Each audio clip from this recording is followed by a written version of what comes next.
In 1782, after spending 7 months in Egypt, eminent French scholar Constantin François, Comte de Volnay, reached the following conclusion upon seeing the faces of the pharaohs of old.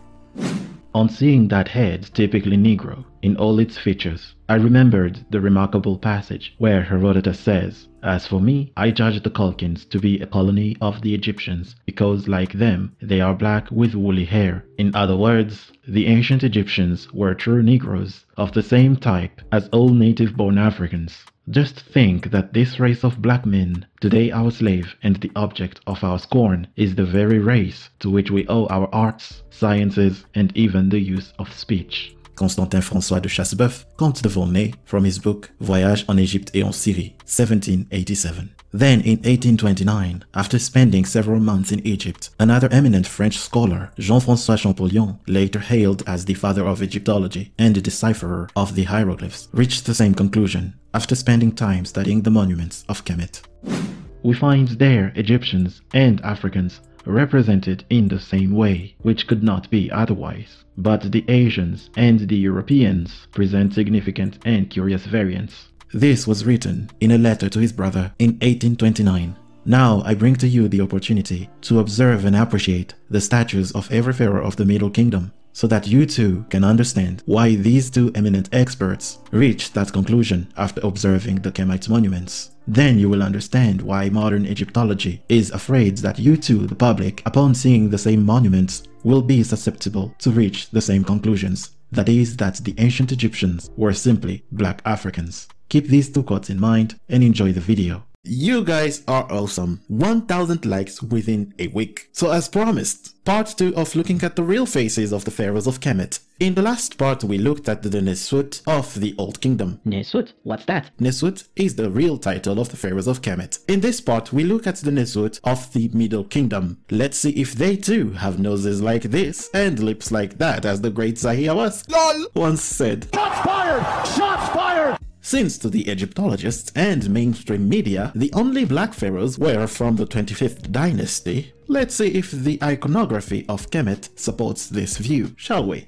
And guys, there is something I need you to understand while watching this video. This video is not here just for you to watch. I want you to spread it as much as possible, especially right now. I am doing this series because for many years now, Western media, with their docu-series and movies on Kemet, have been hiding these authentic images and instead prefer to show their quote-unquote reconstructions and make it the main thing. Why do this while we have lifelike sculptures of the pharaohs? This is a critical question you need to ask yourself and try to answer. Stay critical, stay objective. Why do they do this? Why do they hide the real images? An attempt to cover up the truth, to skew the vision on what the pharaohs and their people really looked like. But this shall no longer stand, because you guys are here to slay the lies and spread the truth. How? Simply by you spreading these images everywhere you can. Spread it on Facebook, TikTok, Instagram, share it with family, friends, and everyone. Subscribe to the channel. Liking this video will also help greatly with the algorithm. Sharing it around and sharing it everywhere with family, friends, classmates, and all co-workers. We need your support here.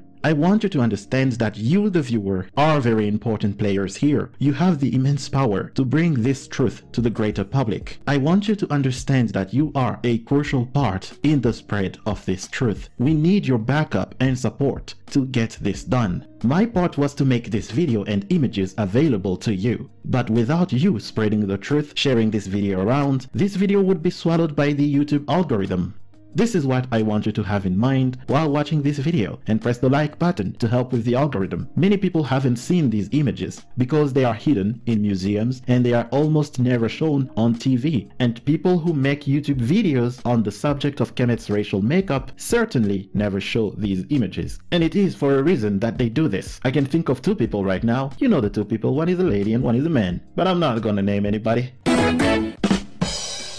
And it is for a reason that they do this. Anyhow, don't just assume people have seen these images because you have, because you are here. Trust me, many people haven't. So let's go guys, let's get this done. Let's show the world the truth. It is time to slay the lies, because lies cannot live forever. Only truth can. Let's go. Share it around. This is why we're making this. Do it! Just do it! So let's get right into it. And the goal for this video is 1,500 likes. So you get to work. Let's go.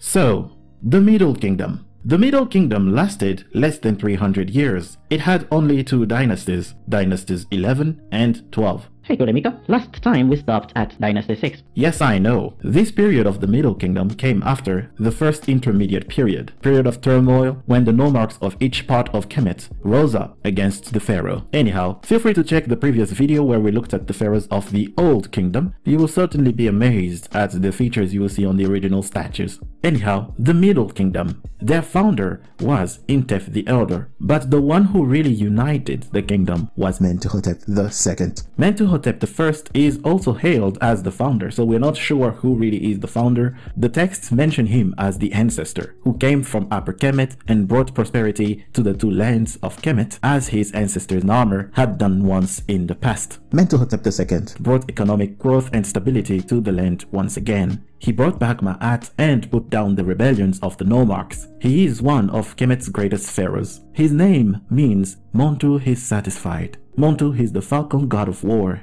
He must have been satisfied with Mentuhotep's actions indeed. Alright, that's for the little history lesson. Let's see what these Middle Kingdom uncles looked like. Alright, we start with Dynasty 11.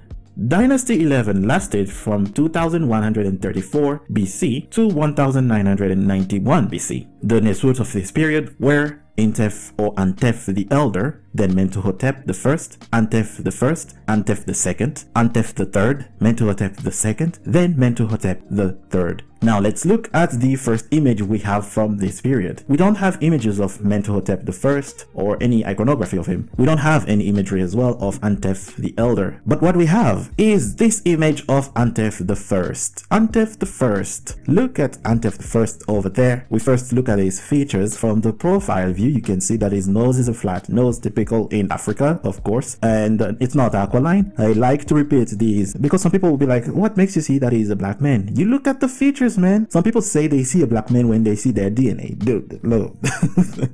That's just funny.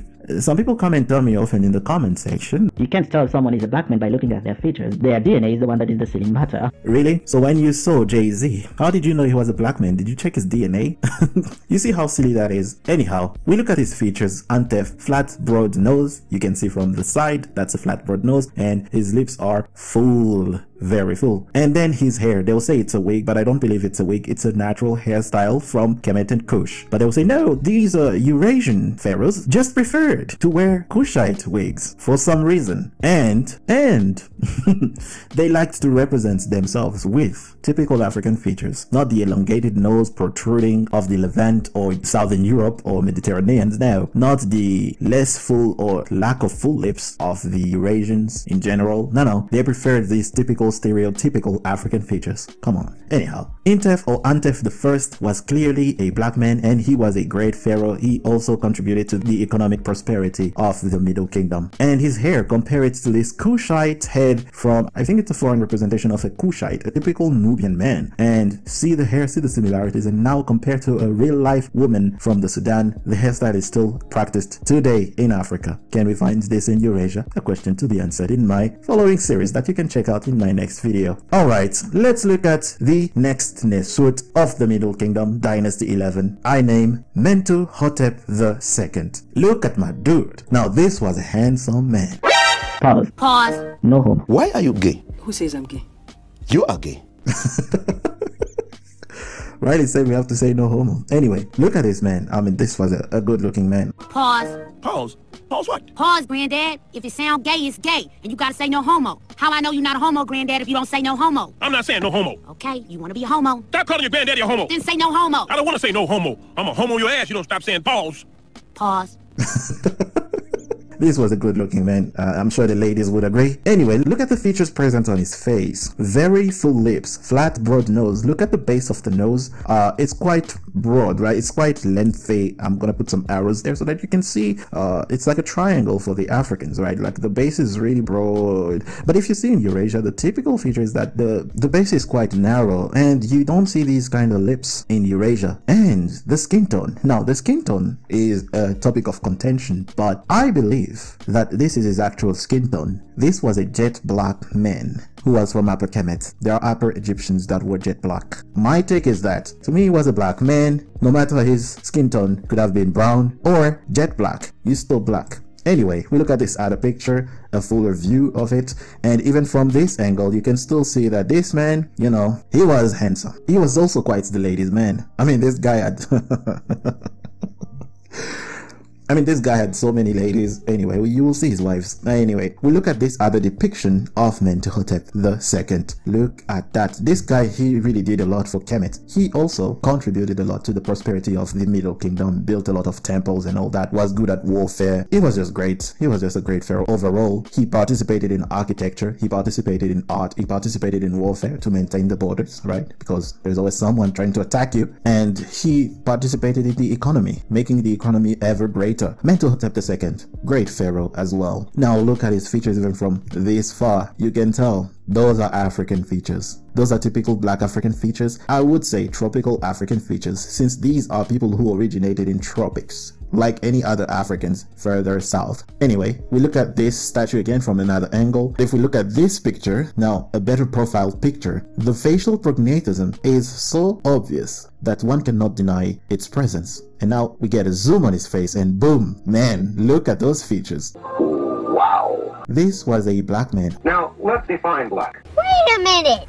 Who are you? There is a statue in this room, a statue of a black man. A black man. Wow. Isn't this getting to be interesting? It is, yes. Now, let's define black. LOL! Here's a fact from Jerry in Clovis, California. My teacher, a colleague, told me the Egyptians were very dark Caucasians. I guess this new discovery proves it to be true. They were not black. Bruh. So, do you want to stick with your description of a black man, or would this be a dark-skinned Egyptian, or is that too close a call to make? Who are you? No, the description was a black man. A black man. Yeah. Got him! Got him! Anyway, isn't this getting to be interesting? It is, yes. Now, let's define black. Bruh. Look at the full lips. We already saw that the facial prognatism was there. Look at this zoom on the profile of his head. The facial prognatism is ever clear. And the nose is gone. We saw his nose on this other picture where he's jet black. But now, I wanted to compare Mentuhotep II to this handsome, young black boy, I believe from America. Because that hairstyle, my boy fresh. That was legitness. Yeah, it was, huh? My boy is fresh. My boy is really fresh. He's really handsome. Look at that hairstyle, man. Woo. Okay. Now compare these two. It's like father and son. Man, what the hell? Woo. And again, the point Mr. Imhotep made on the crowns of Kemet. Look at the similarities. This was obviously created from looking at this hairstyle. Anyway, look at the features present on these two people. This boy's lips are identical to the pharaoh's, and the nose, although it's gone, you can see the base I was talking about. The base of the African nose. Yes, he's an African American. I call him African because to me African Americans are Africans. Now look at the base of that nose. It's pretty much identical. If you compare to the front view, it's pretty much identical. We see this other image from Mentuhotep II. And look at the full lips. Look at those full lips. Look at that broad, flat nose. Man, this was clearly, definitely, obviously, indubitably a black man. Isn't this getting to be interesting? It is, yes. Now, let's define black. And then we have this painted image of Mentuhotep II. Now, this image is the one that made me think, was his skin brown or jet black? I don't know, but brown or black, we saw the features. Even here, they couldn't remove the facial prognatism, the full lips, the flat broad nose, and that white crown from Upper Kemet, the original crown of the original kings, the Nswt. Anyway, you see the features here, clearly a black man. And then we have this image from the Middle Kingdom 11th dynasty around 2030 BC. This image is believed to be that of Mentuhotep II. If you compare to the bust we saw, the statue, it's pretty much the same features, you know, full lips and the nose there flat and broad. You know, the angle is not so protruding as that of the Eurasian, and the lips are quite full. This is a fragment that can be found at the Egyptian Museum in Munich in Germany. Anyway, then we have this other depiction of Mentuhotep II drinking some, what is this? Drinking at the udder of Hathor. Oh my God! Anyway, so this is again another depiction showing Mentuhotep II as a jet black skinned man. This image can be found at the Augustus Kestner Museum in Hanover. Where is Hanover? Where is Hanover? Hanover? What is Hanover? Where is Hanover? Hanover, capital of Germany. Yeah, so this is still in Germany. This is the other image that made me believe that Mentuhotep II was a jet black skinned man, because we have two depictions of him depicting him with a jet black skin. Again, remember the concept of consistency throughout the artwork? Yes. Right, now let's look at Mentuhotep's wives. Mentuhotep II had about maybe 6 wives, one that he had his son with, who became the mother of the next pharaoh. But he had many other wives, and he is depicted with them, holding them and all. So we start with Queen Kemset. Queen Kemset was a queen consort to Mentuhotep II. Look at her features. This is clearly a black woman depicted with her tight coils of hair, really curly hair of the African people. This is clearly a black woman. Beautiful there. See the features, flat broad nose, full lips, and they loved each other. You can see this is a queen consort, and you find her depictions on there. So he clearly loved this woman. So Queen Kemset, the black woman. Then we have his other queen consort, or maybe just some girls that were good to him. Bruh, look at this dude. Anyway, Queen Kawit. Damn, that sounds like a Lunda name, because I have an uncle called Kawit. Kawit. Anyway, Queen Kawit was clearly another beautiful black woman. Look at her hair texture. She got that Nubian hairstyle. And look at the features of the woman who is doing her hair. Another beautiful black woman doing the hair of the queen over there, who is holding, I think, a mirror. And then we have another servant here, another lady in waiting, and her features are also very telling. So the Kemite Nswt and their queen and their servants were all looking like typical Africans. These are images they don't show in documentaries, so please people spread them around. Last night on TV I was watching a documentary on Kemet, and they focused solely on the no longer Kemet period. Why? It's not accidental, it's on purpose. They know what they want. They know that they have to show this image of Kemet that is more European. But the original Kemites, the ones who built Kemet, the ones who built the pyramids, the temples, and made the economy of Kemet and made it what it was, these are the people, the originals. Look at them. They don't look black to you. Their hair texture does not look black to you. Their flat, broad noses and full lips do not look black to you. Anyway, that was Queen Kawit, another queen consort to Mentuhotep II. That's 2, my man. Then we have another one, Queen Ashayet. Queen Ashayet was another queen consort to Mentuhotep II. My man was on a roll. I mean, did you see his face? He was handsome, so yeah. You know, you're powerful, probably tall and handsome. Ladies love that. Anyway, this is Queen Ashayet. Look at her. Clearly a black woman. Look at her hair texture. Now there is a painted version of Queen Ashayet, and it's pretty telling. So let's go to the painting and see what the painter is telling us on there. Queen Ashayet depicted as a dark brown skinned woman. Then we have one of the ladies in attendance who is light brown skinned woman, a typical African skin tone. Then we have 2 ladies in attendance who have typical African or tropical hair texture and jet black skin. Now tell us again that there are no jet black skinned people in Kemet. Then we have 2 ladies with yellow skin. Now, again we told you, the colors are not meant to signify, oh, this person was inside, really inside. This is a queen. How is she dark brown like that? She's darker than one of the ladies in waiting. Clearly it's a variation of skin tone. This is a painting that you can find on the sarcophagus of Queen Ashayet, and the painting speaks for itself. There were black people. And that's it for the images of Mentuhotep and his wives. We don't have the images of the other wives he had like 6. So that's it for Mentuhotep II. II. Now we go to Mentuhotep III, the son he had with Queen Tem. Alright, the next Nswt of the 11th dynasty of which we have iconography of is Mentuhotep III. He left us quite a bit of iconography to observe about him. Now look at this statue of Mentuhotep III. From this far already, you can see the very full lips this man is exhibiting. The artists, looking at his pharaoh, looking at his Nswt, depicted features that he saw,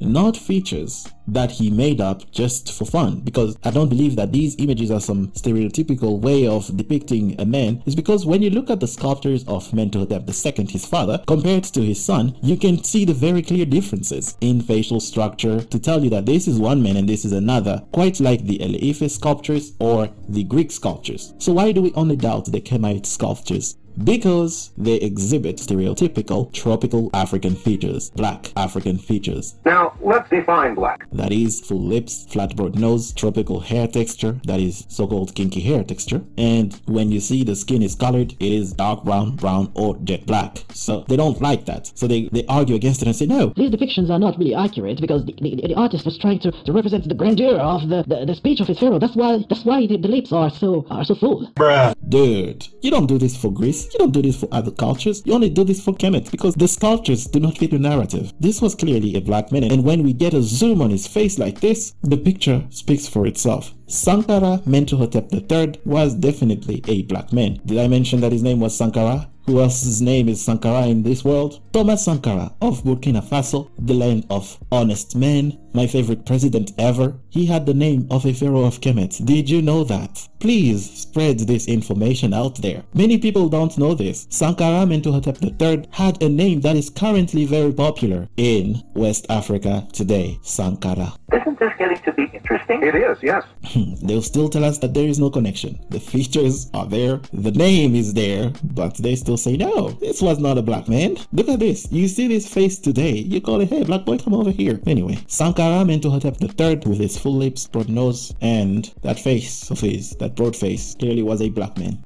These clear images you're seeing are again thanks to the debunker. The debunker, thank you again for your great contributions. You are a great image researcher out there, so thank you so much. These images are always great. The pharaohs of Kemet, the Middle Kingdom pharaohs, images of Sankara Mentuhotep III. Look at his face, man. This was clearly a black man, and we get a profile view, and the subnasal prognatism is present. Then we have this picture of when he was much older, and the full lips are still there. The nose is gone, but again, consistency. It's consistent throughout the artwork. Look at him. He gained a bit of weight over there, like his dad, and the skin color was brown, and the paint has clearly very much faded, but you can still see the brown. Anyway, the features are speaking for themselves. So that's one of the last pictures. Anyway, those were the Nswt, or the iconography of the Nswt we have from the 11th dynasty. See how black they look? Now the next dynasty is not gonna disappoint in the consistency of the Middle Kingdom Nswt being typical black African pharaohs, typical tropical African pharaohs, if you will. But yeah, these images, these statues are the reason why certain Egyptologists are now backtracking and saying, oh no, the 25th dynasty might not have been the only black pharaohs. Maybe the Middle Kingdom was another Nubian dynasty that came in and took over Upper Kemet. This is why we hear other channels like Crash Course History say things like this. So the Middle Kingdom, which apparently had no hobbits, restored pharaonic rule in 2040 BCE, but with some distinct changes. First, the new rulers were outsiders from downriver in Nubia. Second,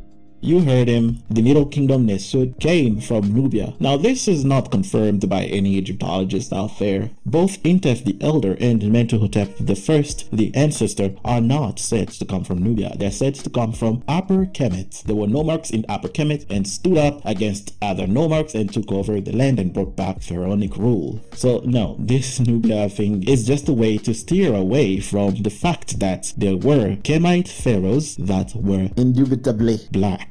They did not come from Nubia. This is just a way to be like, oh no, see the black faces here? Oh, they're Nubian. Every black face in Kemet is justified by the Nubian thing. But this is not confirmed by the history. There were Kemite pharaohs. Their history does not say that they came from another land. We saw when the Nubians came in to take over Kemet, they said it. We are Nubians. We are from Tarseti. We took over. I am Payanki. I have taken down the Syrians. They said it in the steles and all these other monuments. they said it, but the history, according to Manetho, these were local Kemite rulers from Upper Kemet, again confirming that many other Kemite pharaohs were black. We looked at the Old Kingdom, we saw many black pharaohs there. Feel free to check that video, link in the description. We now are looking at the Middle Kingdom pharaohs, and we found even more black pharaohs. Now I dare people like Metatron or the other, the new one who made a video on Kemet, the Egyptian girl, I dare them to show these images to the greater public since they have bigger followings. I dare them to do that and see if everyone stays consistent in their sayings and see if they can make an argument that stands. Anyway, I'm rambling too much. I digress. Let's move on to the 12th dynasty. Dynasty 12 lasted from 1991 BC to 1782 BC. The Nswt of this period are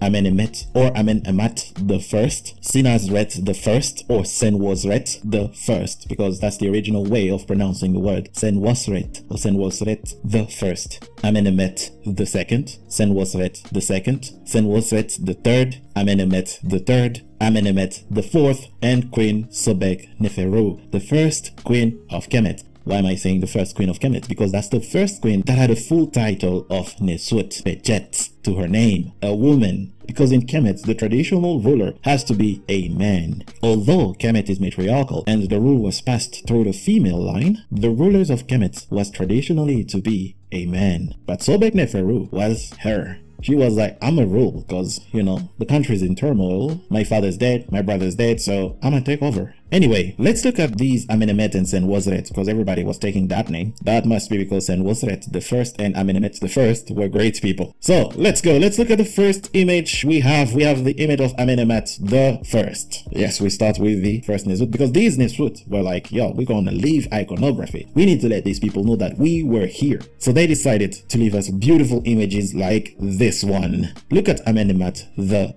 First. Great pharaoh, started a new dynasty, founder of a new family on the throne. Look at his hair texture, look at his hairstyle. This is not a wig. I don't believe this is a wig, but hey, they like to say it's a wig to avoid admitting the fact that the Kemites had African hair texture. Tropical African hair texture. Let's be precise here. We have tropical features, and we can see the tropical features we have on this depiction of the Kemite pharaoh. Subnasal prognatism, that's strike 1. Full lips, strike 2. Flat nose, strike 3. Broad nose, strike 4. Again, there's something I said in one of the videos. It's the presence of all these features together, the amalgamation of the features that leads us to believe that this was a black man. Not just one feature, we see full lips, but we see an aquiline nose. We're gonna be like, oh, maybe not African. But we see typical tropical African hair texture. We see typical tropical African full lips, typical tropical African flat broad nose. We see typical African facial prognatism. This was a black African man. Then we move on to another image of Amenemhet the First. Look at this one. Now this one is undeniably a black man. The statue's head does not lie. And I cannot fathom how someone can look at these statues from Kemet and be like, no, these are not real representations. These are just generic representations. They don't match the actual truth. But then we see that the features vary from pharaoh to pharaoh to pharaoh. How can you tell me that these features are not representing the likeness of the king who lived then? And how dare the artist, the king, commissions a statue after his likeness and you make some random generic statue? You think he's gonna be like, yeah, okay, all right, I'm your Nswt, and you're like, make some random generic statue for me? Dude. And also, that's an insult to Kemite artists, the first great sculptors of this world. That's an insult to them, and I would not take that because the sculptures are accurate representations of the Nswt. And we can see the attempt to run away because they don't doubt that depiction of Queen Nefertiti, the one in the Berlin Museum, the one they love to show everyone. Oh, this was it, the typical face of a Kemite queen.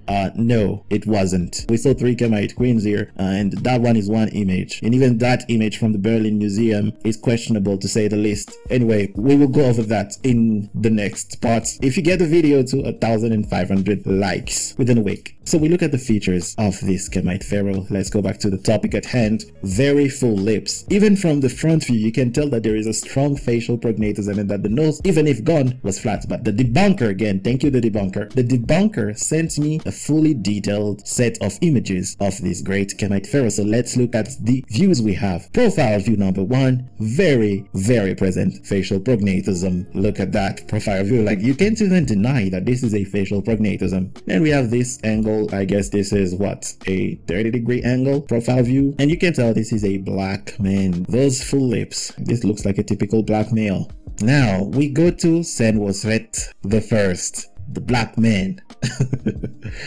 Why am I saying the black man? Look at the skin color on his statue. Oh no, but that's just wood, man. That's just the color of the wood. We can zoom in on the legs. You can see that it is paint, not just the wood color. Yes, I know if you zoom in on the face like this, it's wood. But when you zoom in on the legs, you can see it's dark brown paint color. So Nswt the First was a black man. Look at his features. He has less full lips than the typical Nswt we've seen. But again, his nose is flat. And guys, remember, typical does not mean everybody gotta have the same features. Now, means the norm has it. Many people have it, the majority of course, but some do not. But his skin color leads us to the conclusion that this was a black man. Dark brown skin color, man, come on. Right, then we go to another statue of Nswt, and oh, here we don't know what the people who make stone statues are doing, but they're like, yeah, we're gonna put the stereotypical African features that we are seeing on our king. So there you have it. Full lips are back on this representation of Nswt, and his nose is quite broad, very broad, and we got the two Ankh symbols that he's holding there. Then we have this other image, a close-up view of Nswt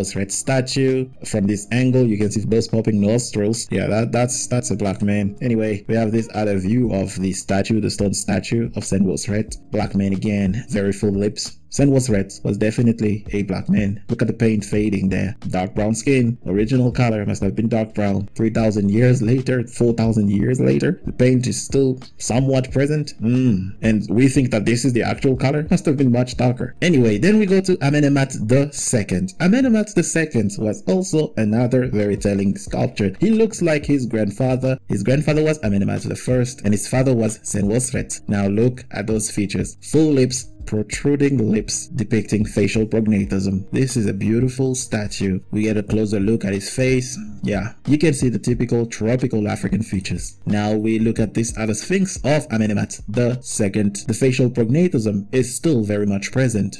Consistency in the artwork. Why would they all depict the same if the Nswt did not have these typical tropical African features? Flat broad nose, full lips, but somehow the nose is gone again. Nswt II was definitely a black man. They tried to get his nose off, but they failed. I don't know who. I'm not naming anybody. I'm just saying they tried to get his nose off, but they failed. Look at that flat broad nose, typical of tropical Africans or black Africans. And then we have the typical full lips of the tropical Africans. And then even from the front, you can see the facial prognatism. And his father, remember, his father was black and his grandfather was black too. So this is a black man. And then we get a full view. Ooh, look at that beautiful necklace he has. That is a beautiful necklace. Anyhow, this was a typical black African pharaoh.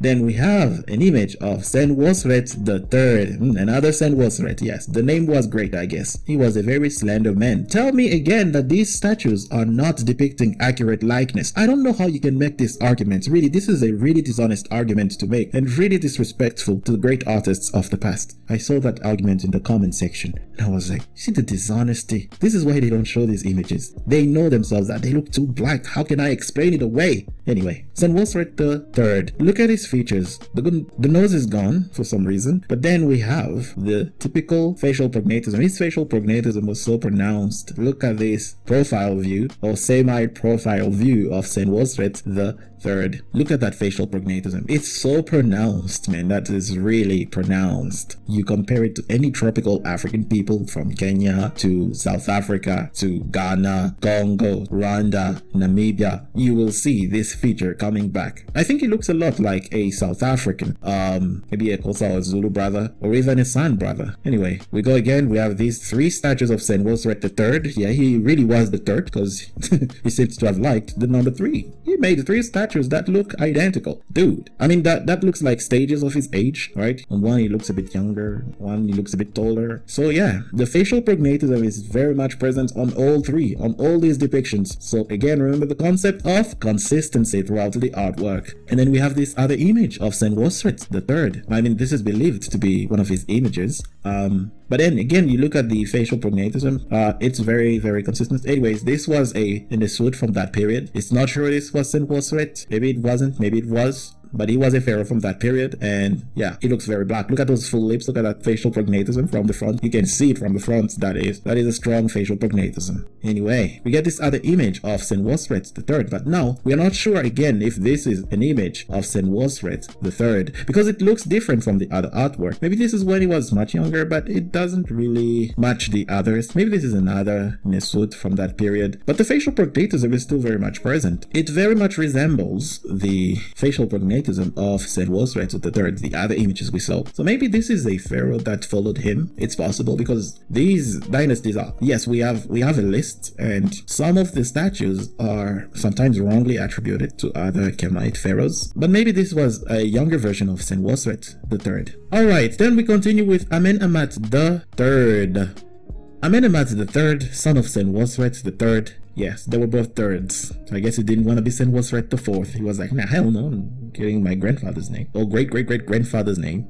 Anyway, look at the features present on Amenemhat III. They speak for themselves. Those lips, that nose, thank you to Debunker for these images. I only found like 3 images of Amenemhat III, or 4. Then the Debunker came and blessed me with much more. So thank you. Make sure to thank the Debunker like in the last video. So thank you, the Debunker. Again, let's look at the features of Amenemhat III from this angle, front view. The lips are even fuller than the other picture, and from this view you can see the facial prognatism is present, not as pronounced as the others. And then we have another view, slightly angled from below. From this angle we see that the lips are even fuller. Wow, and the facial prognatism is ever more apparent. But now look at this profile view from Amenemhat III. Look at that, the facial prognatism. I told you, you could see it from the front, and now you see it from the profile. The typical tropical African facial prognatism, so prevalent in tropical Africans. And then the nose is flat and broad. The angle is flatter, is lower than your typical Eurasian. Amenemhat III, the black man. Now we have this other image. Now these Nswt were really into iconography. They were like, I want to let people know that I was here. That's great. Again, we see the consistency in the artwork. Full lips, not as full as, you know, the other Kemite Nswt we've seen earlier, but the facial prognatism is still very present. Consistency in the artwork, see from the profile view, the flat broad nose, then yeah, the facial prognatism, as you can see. Then we have this other image of Amenemhat III.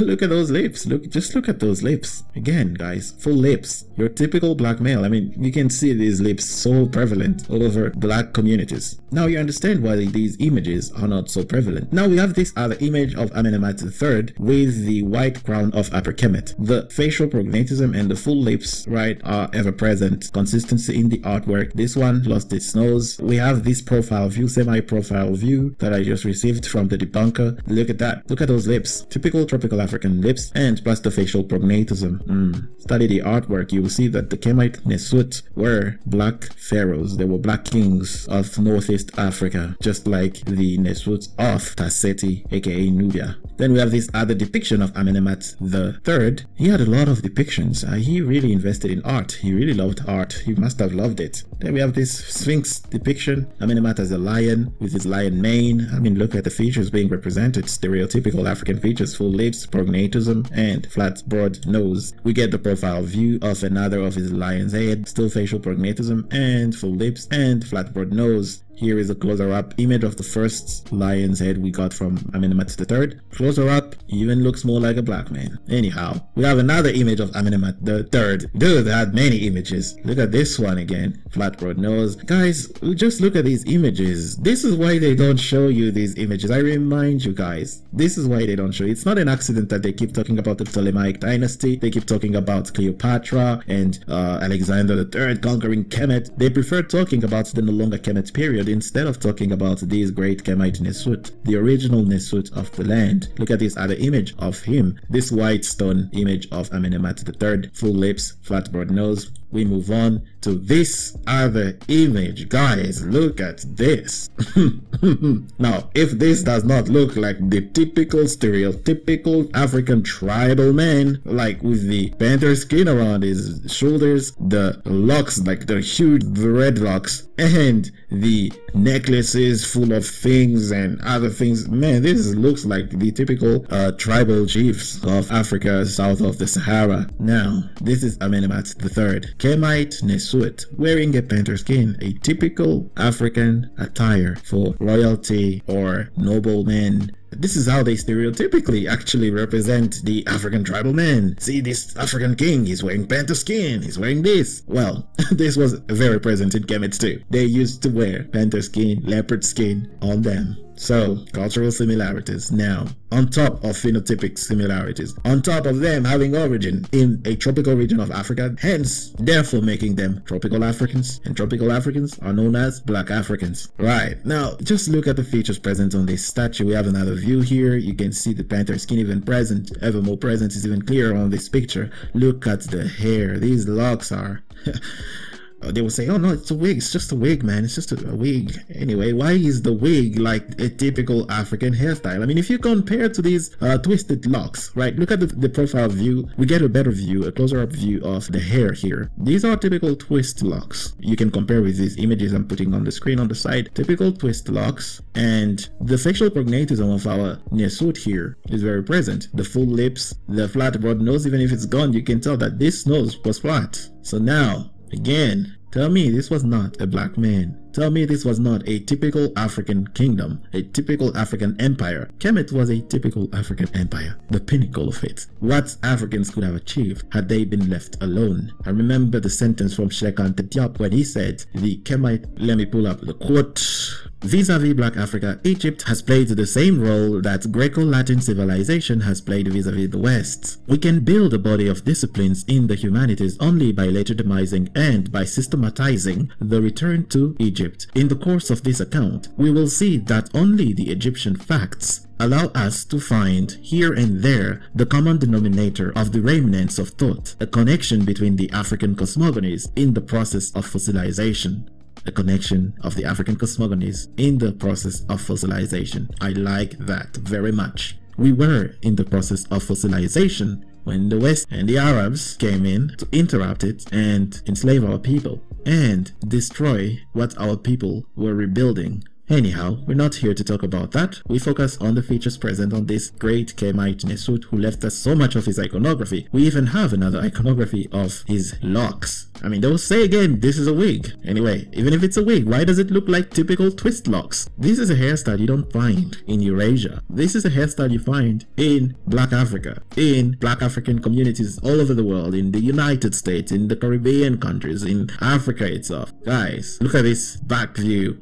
Twist locks, definitely twist locks. Anyway, that was Amenemhat III. Now we move on to Amenemhat IV. Amenemhat IV, well, we don't know if this is really Amenemhat IV, but I think it is, because when you compare him to the great-great-great-great-great-grandfather, they look pretty much identical. They look alike, and you compare him to Amenemhat I as well, they do look alike. So this is most likely Amenemhat IV. And look at his facial prognatism, man. You look at the profile view here, very present, and the full lips are a bit chipped off right there when you see from this profile view. Right, and the nose is completely gone. That was Amenemhat IV, clearly a black man. Now we move on to our queen, the first female Nswt Pejet. I put emphasis on the title Nswt Pejet, the first female Nswt Pejet of Kemet. We have Sobek Neferu. Sobek Neferu was a black woman. Look at her features. Our first female Nswt Pejet, Hatshepsut's inspiration, is here, clearly depicted as a black woman. And again, thanks to the debunker for these beautiful images, because I could not find these on my normal Google search. They gave me a really poor image, really poor quality, but on this one, you can see the full lips being represented. This is the typical Kemite queen. Not that bust in the Berlin Museum. This is the typical Kemite queen they should show you. Jada Pinkett. This is the queen you should be talking about. You should be talking about Sobek Neferu. You should be talking about Nefertari. Queen Nefertari, the beautiful jet black skinned woman, the most beloved woman in the entire history of Kemet. Why don't you talk about her? Jet black. You can't get any blacker than that. You refuse to talk about her. You go to Cleopatra. Jesus Christ. Who cares about Cleopatra? No longer Kemet period. She is from the no longer Kemet period, guys. They need to get me in a room with some of these Hollywood people, you know. I can consult them on what historical people they can be talking about. You have the resources, you have the access to Netflix, and what do you choose to do? Cleopatra? Really? Oh my god. Disappointing. Sobek Neferu is here. Hatshepsut, Nefertari, Queen Amanorenas, Queen Tia, Queen Zing, and you choose Cleopatra? Bruh. The descendant of Greeks? Man. This was frustrating. Anyway, Sobek-Neferu, clearly a black woman. Look at her facial features. They don't want to bring the debate here, because if they bring the debate here, they are sure to lose. Anyway, but the thing with Kemet, we don't have a lot of depictions of our beautiful queen Sobek-Neferu. Why? Because in Kemet, they really were about tradition, respecting the tradition of the fact that only a male can be the leader. The woman can take care of the social affairs. She can have formal power, which was unseen in other parts of the world, especially around that time, except in Kush. Kush and Kemet were okay with having women as leaders or having great power, but what Kemet was not okay with was breaking the tradition of the male as Nswt Bechet. But anyway, she got the title and they respected it. But later on, they came in and destroyed most of her statues and erased her names to be, oh, this is a shame. This is not traditional. Dude, calm down, bro. We need some female representation in the Nswt Bechet quota there. Anyway, Sobek-Neferu was clearly a black woman. Look at this profile picture of her. Guys, this really looks like a hairstyle and not a crown, but I can be wrong again, because if you look at the back view, and it doesn't really look like hair, it looks more like a crown. But yeah, you look at this woman, she looks a bit like Angela Bassett. I could be wrong, but yeah, look at those high cheekbones, a bit like Angela Bassett, full lips and facial prognatism. Even if the lips are gone, you can tell from the outline of the lips, right? Look at this front view. From the outline of the lips, the artist clearly intended to create full lips, to draw full lips. Look at the outline of the lips. Don't know if I can get a zoom on that. You can see for yourself, right? That's what's up. So Sobek-Neferu was the first Nswt Bechet, meaning Pharaoh, the first queen of the two lands with the full title of Kemet. The first Nswt Bechet. Understand when I say Nswt Bechet, please share this information around. The first Nswt Bechet of Kemet, the first queen with the full title of the pharaoh, was Sobek-Neferu, and she was a black woman. So, in the Middle Kingdom, we did not see even one pharaoh that remotely looks like a Eurasian. This period of prosperity and Ma'at was full, again, of black pharaohs. After this one, can you still argue that the only black Nswt were from the 25th dynasty? If you want to remain objective and rational, I do not think so. And they will tell you, we have DNA on the pharaohs. No, they don't. They don't. Most of these mummies are gone, or they refuse to perform DNA on them. Ask Zaire Awas, he will tell you, no, we should leave them alone, because he performed DNA on Ramses III and he was, oh shit, ran away. This is why I liked this series. And then they make this whole backlash about Cleopatra being, oh, well, you see these people saying that ancient Egypt was black. See what they say, Cleopatra black? Oh my god. Dude, you're not even showing the images of the real pharaohs. And now we are taking a hit because of some stupid decision from, Jada. Why not talk about Hatshepsut? Like, this is the best representation, best female representation in Africa. I mean, in my opinion, you can't get better than Hatshepsut. Full title Nswt Bechet, expanded the kingdom through trade, expanded the kingdom's architecture, built temples that are still standing today. Dude, they don't show people these images. I've seen a lot of black creators too talking about this backlash and saying, you see, why are you talking about Egypt? Egyptians weren't black. They have not seen these images. This is why I'm urging you people to share these images. This is why I loved the work Mr. Imhotep was doing last week of showing a pharaoh, a random man from... You gotta love Mr. Imhotep, man. That was funny to see and really great, you know. They don't dare to share these images in their debates and all that. In the Cairo Symposium, need I remind you, they refused to make a comment on the iconography that was obviously Black African. They refused to make a comment on the testimonies from ancient time, Rome, Greece, telling everyone that yes, the people of Egypt are generally black. Their skin is black because of the heat of the sun. They're just like the Ethiopians. The Egyptians and the Ethiopians have very black skin because they're cowards. All this they refuse to address because they know they will not remain rational and critical and objective and sound if they start acknowledging this, if they refuse to accept the facts. Anyhow, look at this image from Mr. Imhotep's post, a pharaoh in its jar from the 2nd dynasty, and then we have a random Fayum guy from the Roman period. Guys, this is a pharaoh from Kemet. This is a Roman soldier who lived in the Fayum in the no longer Kemet period, and then this is the one they put on the media. When I started doing my research, this is the face I saw, this Roman soldier here, and these are the images they show you. This is what an ancient Kemet looked like. Come on. And then here is another one with the pharaohs Saura, and a random scribe. That was funny. That was funny. Shout out to Mr. Imhotep. Follow his channel. People, share these images. Share the links to this video you're watching. Subscribe to the channel. Share the videos. Share this work. They have not seen these images. They have not seen these. That is why they be saying things like, oh no, none of the pharaohs were black. Only the 25th dynasty. Right. These were the Middle Kingdom uncles and auntie. Let's not forget our beautiful queen, Sobekne Pharaoh, who ruled Kemet for about 300 years. These images are the reason why the media and certain YouTubers prefer to show reconstructions instead of the original statues of the pharaohs. Yet they call me the cherry picker when I responded to Metatron's video. Am I doing cherry picking now? You answer that question, dear detractor. I'm not. I'm showing you every Nswt of every period, of every major period of Kemet's history. So you can't come and say that I'm doing cherry picking. Those YouTubers and the media in general, by hiding these images, can easily make claims like most pharaohs were Eurasian, Levantine type, or like modern Egyptians. Only the 25th dynasty was Black African. Well, after seeing these images, do you still agree with them? And what do you mean by they were looking like modern Egyptians? Do you mean the southern part of Egypt where the Nubians who look just like any other Black Africans are? Or are you talking about the northern part of Egypt where you see people like Abdel Fattah Said and our friend the YouTuber? Is that what you mean by modern Egyptians? Be clear on that. So guys, do you still agree with them that only the 25th dynasty Nswt were Black Africans? Let me know in the comment section. In the next part, we are going to look at the New Kingdom Nswt. If you want to see that part in a week, you know what to do. You get the video to 1,500 likes and you will get to the next part within a week. Alright, that's it for this video. Please share it around and spread these images to everyone so that they see the real faces of the Nswt. See you in the next one. Peace.